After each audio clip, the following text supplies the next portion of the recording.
Salut la famille, bienvenue sur Animood, j'espère que tout le monde va bien. On se retrouve aujourd'hui comme d'habitude pour un truc et astuce, mais un petit peu particulier, puisqu'on va parler d'un animal légendaire, d'un animal mythique, un animal que tout le monde connaît et qui pourtant reste extrêmement méconnu, c'est le poisson pané. Tu fais des blagues ou t'es sérieux dans ton délire? Alors, le poisson pané. Déjà, première question, est-ce que tu connais son nom scientifique? Eh ben je pense pas, parce que le nom scientifique du poisson pané, c'est Poissonus panunus.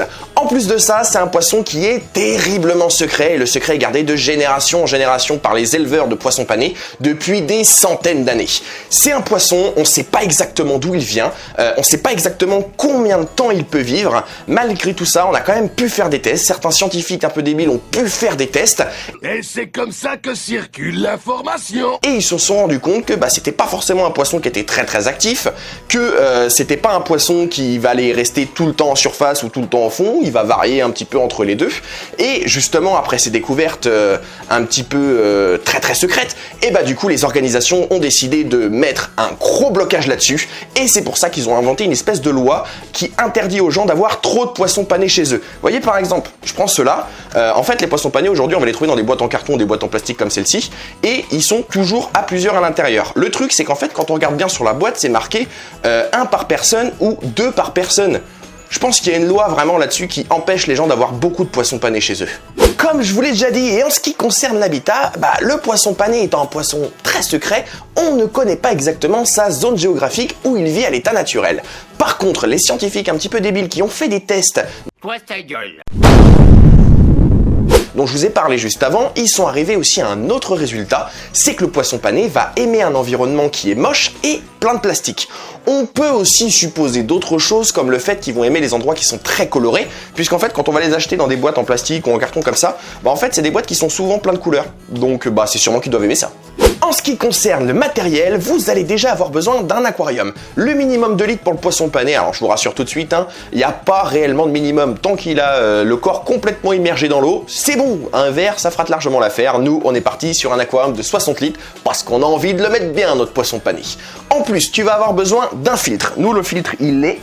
Hop là, il est juste ici et il va te falloir un filtre quand même assez puissant parce que le poisson pané c'est un poisson extrêmement pollueur et en plus de ça il a la fâcheuse tendance, je sais pas pourquoi, mais il a la fâcheuse tendance en fin de vie, il va commencer à se décomposer.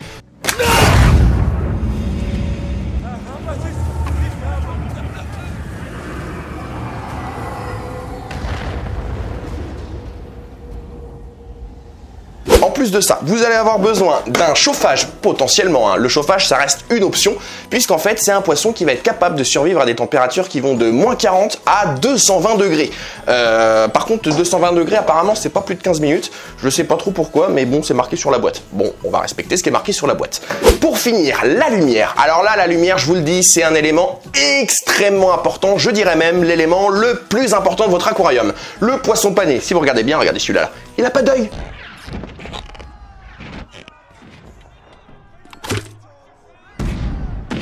Et du coup, pour voir, il va lui falloir une lumière extrêmement puissante. En plus de ça, si vous lui mettez la bonne lumière, vous aurez l'avantage que quand vous fermez les yeux, votre poisson, il va avoir des couleurs extraordinaires. Et pour les petits malins qui voudraient le prendre en photo ou en vidéo, vous le verrez pas sur les photos ou vidéos. C'est un petit peu comme pour le vampire, quoi. Maintenant qu'on en a terminé avec toute la présentation du matériel qu'on va utiliser pour ce truc et astuce sur le poisson pané, on va pouvoir passer à l'hardscape. Et l'hardscape, qu'est-ce que c'est? C'est tout simplement la mise en place, en fait, du sol, des éléments de décor qu'on pourrait mettre, mais sans les plantes, en fait. Donc c'est vraiment tout le décor sans les plantes. Et la première étape de l'hardscape, c'est bien sûr de mettre le sol. Je te l'ai dit, le poisson pané, il va aimer un environnement extrêmement coloré et moche. C'est pour ça que je vais faire en fait comme j'ai vu plein de fois sur Instagram et sur Facebook, il y en a plein qui font des aquariums comme ça. Je vais mettre du sable qui est coloré. Regarde-moi ça, j'en ai un qui est vert et j'en ai un qui est violet. J'ai beaucoup plus de vert que de violet malheureusement, donc en fait ce que je vais faire un grand terrain bien tout vert et tout ça, et je vais faire un petit chemin violet, parce qu'en fait les poissons panés ils aiment bien les petits chemins, puis comme ça ils pourront se balader main dans la main en amoureux, ils seront super contents. Maintenant qu'on a posé le sol, je pense que les plus observateurs d'entre vous auront remarqué qu'il n'y a que du vert, c'est normal. Hop là. Le violet il est encore ici, on l'a pas encore mis parce qu'en fait on voudrait placer tout le décor qu'on a là, qui est super beau, j'adore, et on voudrait le remettre avant pour pouvoir faire notre chemin ensuite, que ce soit plus pratique pour nous, qu'on galère un petit peu moins. Donc ça je vais vraiment le mettre à la fin. En ce qui concerne le décor, donc là tu vois on a des décorations comme ça c'est un bateau C'est un bateau français qui a été coulé en 49.3 apparemment. On l'a récupéré depuis, c'est plutôt cool. Donc je pense que je vais le mettre en avant là, juste ici, devant. Magnifique, hein. Ensuite, là, la grande touffe là. Voilà, ça, on va mettre ça en place. Oh putain, ça pue la poussière. Hop, je vais bien le replacer lui. Tac, tac. Voilà, ça se voit plus. Ensuite, ça, la grande plante. Donc ça, en fait, il faut savoir, avec les plantes en plastique, c'est Alban qui m'a fait toute la petite sélection de plantes. Brian, il est venu derrière, il m'a positionné le tout. Je vais essayer de replacer un petit peu comme lui, il l'avait fait, parce que j'étais trop fan de son placement. Mais en tout cas, les plantes en plastique, c'est Alban qui me les a sélectionnées. Et il me les a choisies parce qu'apparemment, c'est des plantes qui poussent super lentement. C'est lui qui me l'a dit, hein. Si jamais c'est pas vrai, faudra s'en prendre à lui. Du coup, ça, je vais mettre ça par là. Question, les étiquettes en plastique, on s'en fout? Bon, c'est pour le poisson pané, il aime ça lui. C'est pas faux. Allez, c'est parti. Ça, le petit pont, voilà, parce que les poissons, les poissons panés, c'est des poissons qui sont arboricoles, ils adorent grimper. Surtout sur le ponton. Hein. Je vais mettre ça là. Alors ça fait des bubules. Alban, il est fan des bubules. Oh, j'adore. Ah, il adore les bubules, surtout dans son bain, donc je vais lui en mettre dans son aquarium. Ça, je vais le coller au fond, ça. Voilà. Waouh, c'est so sexy. Les plantes les plantes courtes. Je pense que vous connaissez la technique. Les petites plantes, on les place toujours derrière les grandes plantes. C'est super important. C'est le design de Brian.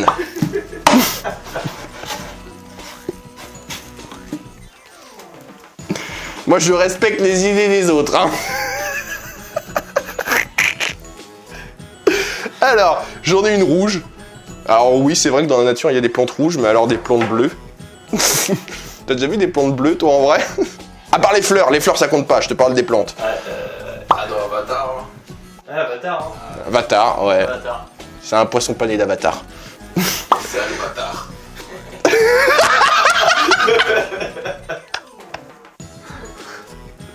On va couper au montage, hein. Non.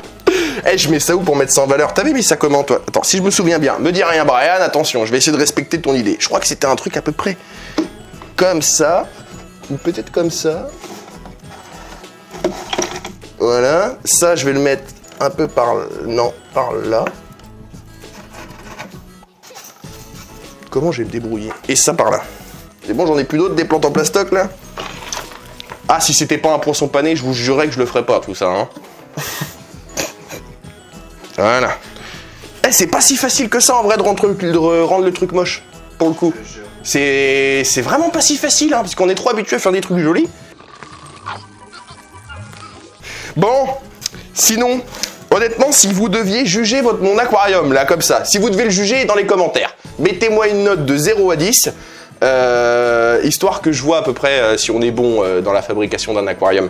Je vous rappelle quand même, petit détail, hein, c'est Brian qui a fait la mise en place, soyez indulgents, sinon il va pleurer le pauvre miskin quand même.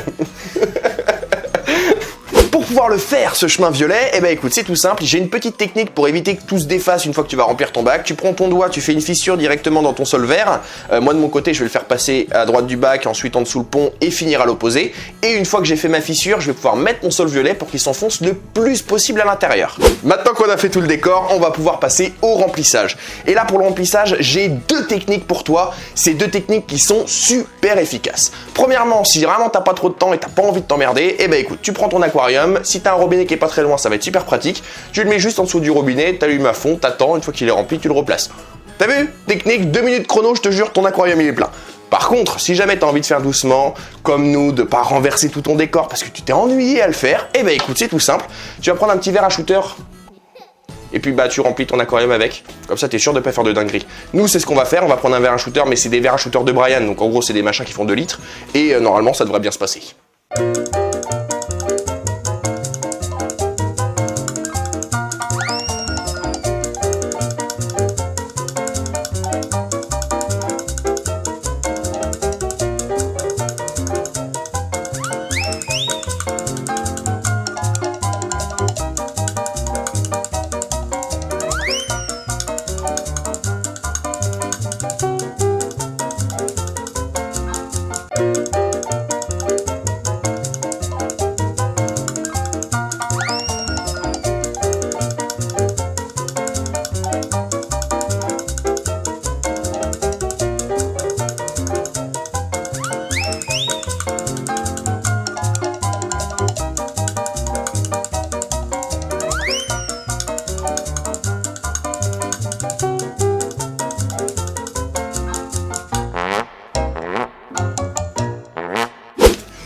petite coupure dans la vidéo pour un petit instant auto-promo. Si tu as envie d'avoir d'autres vidéos dans ce genre-là, si tu veux d'autres vidéos sur les animaux de compagnie et si tu aimes ce genre de contenu, appuie sur le bouton s'abonner et la petite cloche, tu vas recevoir une notification à chaque sortie de vidéo. Tu peux aussi appuyer sur le pouce bleu, ça va vraiment nous signifier que tu as envie d'avoir d'autres vidéos de ce type-là et que tu as apprécié ce type de contenu. Tu vas pouvoir nous rejoindre sur les réseaux Instagram et sur Facebook pour avoir des photos, des vidéos, des news de tous les animaux du studio et bien entendu le poisson pané. Si jamais tu as envie d'investir sur la chaîne pour avoir des vidéos d'encore meilleure qualité, va faire un petit tour sur notre boutique, on est en train de la refaire en ce moment pour vous apporter de nouveaux designs, mais en tout cas actuellement tu vas pouvoir trouver différents produits avec notre logo et si jamais tu as envie de passer commande, sache-le, ça va énormément nous aider. Ça y est, j'en ai terminé avec mon petit instant auto-promo, tu vas pouvoir retrouver la suite de la vidéo maintenant.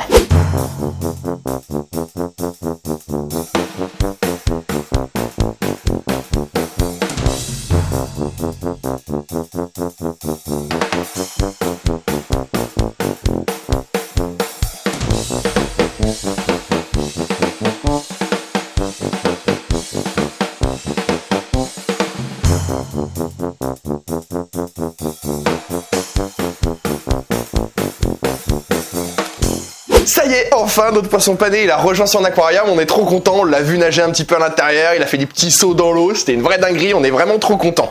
Donc maintenant qu'on a branché tous les équipements, notre poisson il est à l'intérieur, je vais pouvoir te parler de l'alimentation. Et sur l'alimentation, je te rassure, il n'y a pas grand chose à savoir. En fait, il a déjà pratiquement tout ce qu'il a besoin ici. Tu vois par exemple, le poisson pané en fait c'est un poisson, il va adorer se nourrir de petites particules de plastique qui peuvent se détacher de tes plantes. En fait, il va venir directement manger tes plantes, sinon s'il n'arrive pas à trouver ce qu'il veut dans l'eau.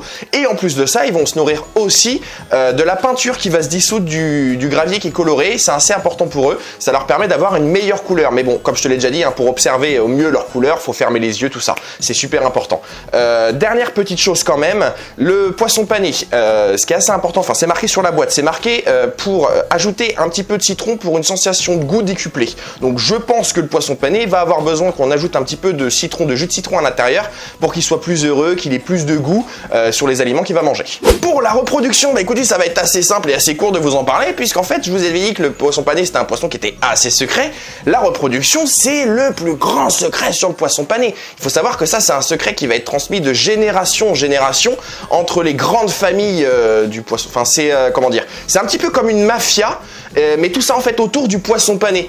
Et je sais qu'il y a des personnes qui ont essayé de se renseigner de comment est-ce qu'on faisait la reproduction. Malheureusement les grandes familles comme enfin je veux pas dire les noms parce que ça peut être super dangereux, mais on les a jamais retrouvés ces gens-là, donc je pense qu'ils doivent savoir le secret de la reproduction du poisson pané. Et bien sûr, je pense que maintenant vous avez l'habitude, juste après la reproduction, on va parler un petit peu de l'entretien. Et sur l'entretien, il y a quand même pas grand-chose à savoir. Déjà, premièrement, je t'ai dit que c'est un poisson qui était pollueur, c'est pour ça qu'il va falloir faire une fois par mois un changement d'eau de 100% de l'eau de l'aquarium. Ça va être super important, en gros tu vires tout et tu recommences quoi, de toute façon c'est obligatoire, le poisson il est tellement pollueur que t'as pas trop le choix.